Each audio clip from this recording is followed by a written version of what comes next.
Welcome back, I'm John Furrier, host of theCUBE. We're here at theCUBE's NYSE studios. Of course, we have our Palo Alto studio connecting Silicon Valley and Wall Street, bringing tech. Technology is the market, and here on theCUBE is Lumen, executives that are here for their Investor Day. Jim Fowler, Chief Technology Officer, Ryan Asdourian, Chief Marketing and Strategy Officer for Lumen. Thanks for coming on theCUBE. Thanks for having us. Thanks for having us. So you guys had a big Investor Day, obviously listed on the NYSE, so thanks for coming in.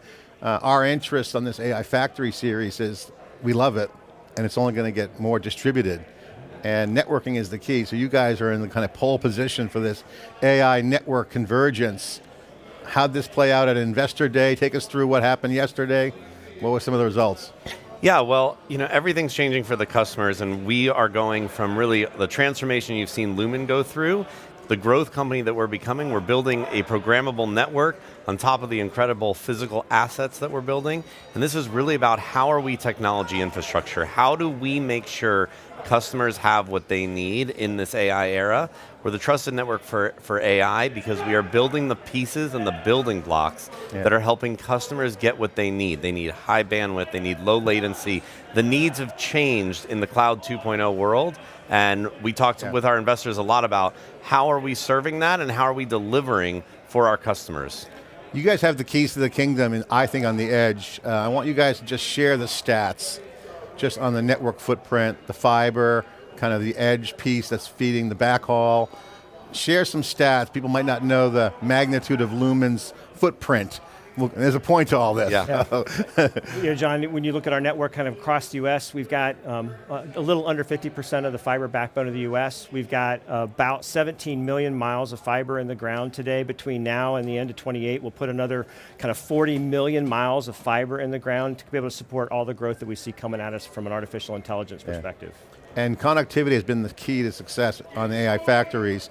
So I want to talk about how you guys see the vision of that footprint, because I think that translates. There's a lot of convergence going on at the edge with wireless, wireline, backhaul. But ultimately, we need energy and we need bandwidth, low latency. Yeah, well, and I love software AI in there too. Of course. If you really think about what the world has been building and started building and this growth that we're talking about, it's the supply side for the AI economy.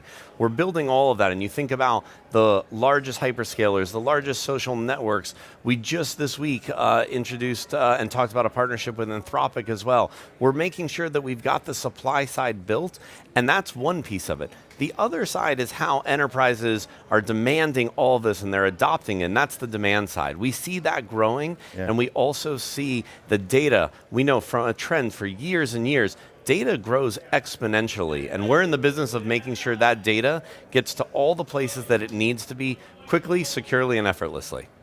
Jim, one of the things that we talk about in theCUBE a lot is, I love the frontier models. They crawl the internet, every word's been crawled. But when you talk about edge, new information, Ryan was just talking about all that data coming through, that's new data, has not yet even been trained. So it's like first in ingestion. It's like, that's a huge opportunity. This is where factories might play a role at the edge. Your thoughts on that? John, you've been beating this drum for a while, so I'm not going to tell you anything you don't know.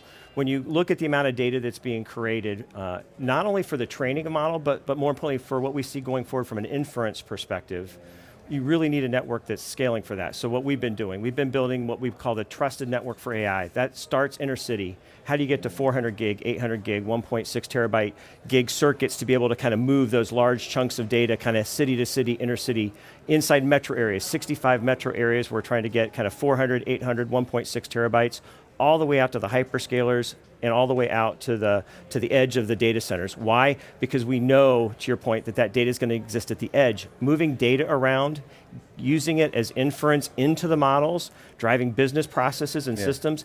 I came out of 30 years of working in enterprise, and it was for this reason. I see the problem so clearly that enterprises are going to face at the edge. Ryan, one of the perceptions people have of networking is, hey, they just move a packet from point A to point B. When you think about the value of what AI, when you bring AI into the network, okay, or even to the edge or any place, you're going to bring intelligence. What does that unlock from an application standpoint? When you bring intelligence, like say an NVIDIA super factory or a Dell factory, plug it into a footprint, size of a telephone closet back in the old days, plug in some really good power. where all these access points are that you guys geared up on. What does that unlock when you bring intelligence? Yeah, well, the first thing is great data in makes great data out in AI. Yeah. And you talked about the value. When we think about the value, the equation has changed for customers. And they have to move to where the GPUs are. We have to move where the power is. We have to ensure that our customers on every side of the equation can unlock that value by having more control than they've ever had before. What we've done is we've really given this programmable network the capability of saying, you now have more control than you've ever had as a customer, and so you can help make sure you're being the most cost efficient with your data, you're having total control of that data, and scaling it up and down. That control has never existed before either. You have customers that need to turn up gigabit circuits in minutes. That used to take weeks and months, and now we're doing it in minutes and hours, and that has completely changed the way that value equation is changing for customers. Jim, it's like it's AI for networking and networking for AI is the slogan. We've been kind of saying that in some of our conversations. If you have an architectural change, okay, you're talking about a device, edge, has intelligence to it.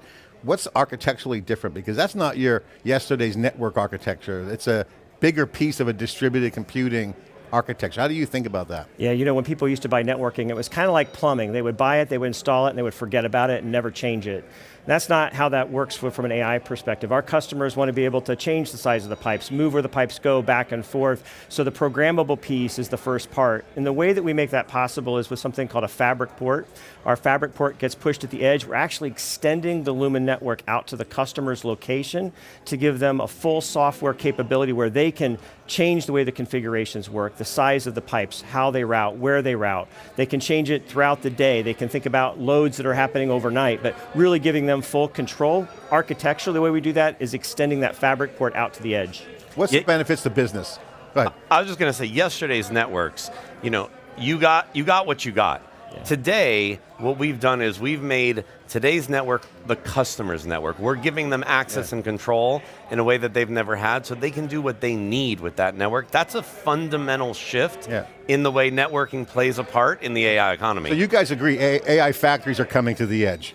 I'd say they're already there in many cases, yes, okay. Absolutely. So what does it mean if someone says, what does it mean, John, when you say you're bringing AI to networks? What does that actually mean? So if you look at NVIDIA, they're bringing a lot of AI in, they're very transparent about their roadmap, but once you have that AI, that changes what networks are. Yeah. How would you guys describe what is AI for when you bring it to networking? The biggest issue that people talk about is compute, and I actually don't think that's the biggest issue. I think the biggest issue is getting these huge amounts of data from point A to point B at the edge for the processing to happen. I was talking to a peer of mine recently in a kind of a large company inside the US that's doing their own training of their models. And the problem that they're having is their GPUs are sitting idle because the circuits that exist between where the data is and where the processing happens are too small. So we talk about AI at the edge. I think the biggest problem that we have to help our customers overcome is get the pipes that are big enough to be able to get the data where it needs to be at the edge to do the processing. This is, so the bottlenecks, the latency between the data moving into the processing. Yeah. They're waiting.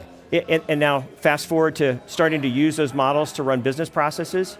If you're thinking about things like telesurgery or you're thinking about customer call center automation, you need to be at 5 milliseconds of latency, no greater than 10 milliseconds, and the majority of the way networking has been implemented won't do that. Talk about the precision. And one of the things that's coming up with these AI factories, whether it's edge or central or even like cyber resilience, precision is a word that comes up a lot. Precision rollbacks, precision detection. When you start getting the ability to slice and dice the salami any way you want, you get basically differentiated services. What is that? What are some of those services? Because it seems to be moving up the stack. For instance, I might not want to bring all that data in because I know my model is a private model. Maybe I bring a small amount of data. So I think agents might play a role. You're kind of smirking. What do you? There's two parts I'll talk about, and I'm sure Ryan will add in. I think you're right, agents. So only bringing the data you need and making sure that you've got clarity on how that happens. Being able to segment your networks up to be able to send the data that you want through the streams you want. But here's the other thing that we see kind of happening in this space.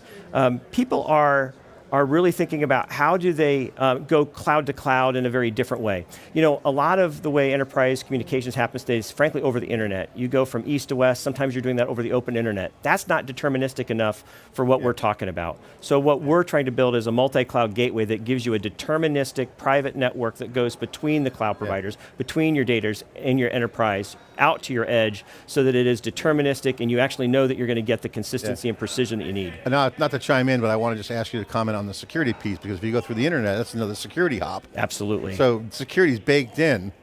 Big part of what attracted me to Lumen is we have an entity called Black Lotus Labs, and that's all Black Lotus Labs does every day is think about how can we protect that private network connectivity that we believe enterprises deserve and need going forward. It is a huge part of our strategy going forward. When we say the trusted network for AI, that trusted piece really plays a big part of that, because security is absolutely table stakes.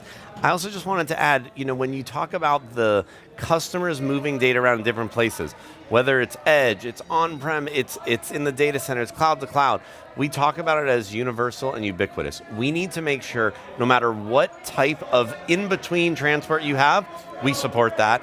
And we have to make sure that you can do that across anything that you're driving. That's what universal and ubiquitous really brings, anywhere to anywhere. And I think the network changing is such a radical thing, because NVIDIA's success was because they had great interconnect between systems. Yeah. With the maximum supercomputing performance. Okay, that concept's kind of oversimplified computer science, but now you say, okay, that's a distributed computing. What happens at the edge? Can I have a mini factory? So the thesis is, what is the networking paradigm for the edge?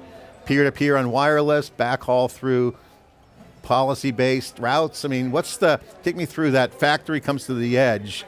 We believe it's a mesh.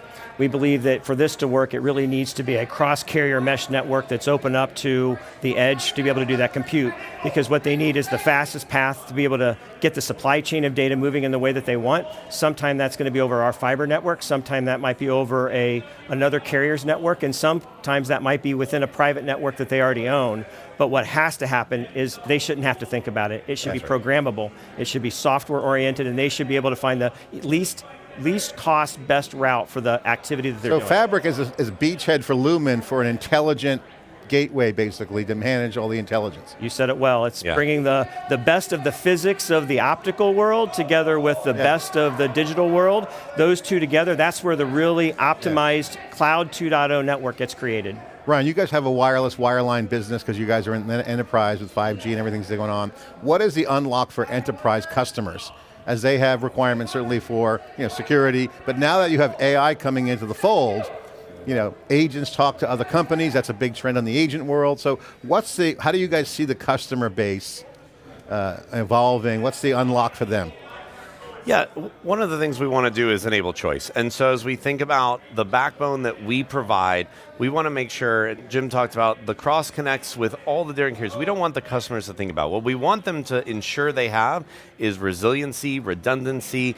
It has to work every single time, and that's what we're building. We're building that backbone that they can count on and they can trust. I'm going to be at MWC, that formerly called Mobile World Congress, next week. The theme there is going to be, what does the telecom infrastructure providers and the carriers do in the age of AI? They have the power. Yeah. They have footprints. They have connectivity. Yeah. Okay. I mean, you don't have to be a rocket scientist to figure out that's the gold mine. Value extraction. They got the data, they got the energy, they got the footprint. Well, let's talk about technology infrastructure, because when we build this, what we're also doing is we're partnering with a number of technology companies so that you can get all of those best in class, whether it is recovery systems, whether it is any sort of hardware and software coming together, whether you think about the hyperscaler technology or beyond, and security plays a giant piece in this. You have to be able to get the customer all of those technologies, and our infrastructure is helping bring those to the customers faster, easier. We want to reduce the number of, we want to reduce the friction it takes for customers to be successful. You guys are great. I love the infrastructure angle. Final question, what is the modern era of networking? If someone asks you the question, if all this stuff kind of plays out, which I think it will, the dots are connecting, what is the network? I mean, what is the value of the network in the modern era? What's different, what's changed? So I'll take a first shot at it. From my perspective, The modern era of the network is about a data supply chain. It's about being able to get data where it needs to be from a compute and a processing perspective, and that data supply chain needs to be wing to wing. Too many companies are either focused on just the north-south premise to cloud or the cloud to cloud. Very few companies are looking at the entire logistical supply chain of data, and I think that's what the future of telecom looks like. Ryan, closing word? I agree, and I think that when you think about Cloud 2.0 and what has changed, we've got to make sure we're supporting our customers so they can adopt AI as fast as possible. We're putting that baseline there. Everyone talks about power and chips and compute and cooling. If you don't connect with this 10x growth in data center that we're going to see, then they're not as powerful as you want them to be. We have to make sure that we get all of that information to our customers. They get data in, the supply side, they can get it out, the demand side, and we go from there. I mean, you guys are building a collection of small data centers, and the size of a data center can be shrunk down to essentially a DGX box with NVIDIA. And the great part is, it's actually something we've already built and we've been building off of. Yeah. You guys are bringing the future. Congratulations on the great Investor Day. I think if you squint through the transition, we already crossed the threshold. Yeah. We're on the AI era, a lot of growth. Thanks for coming in and sharing. Appreciate it. Thanks so much. Thanks for having us. I'm John Furrier, host of theCUBE. AI factories are coming to the edge. It's going to unlock some unfathomed use cases.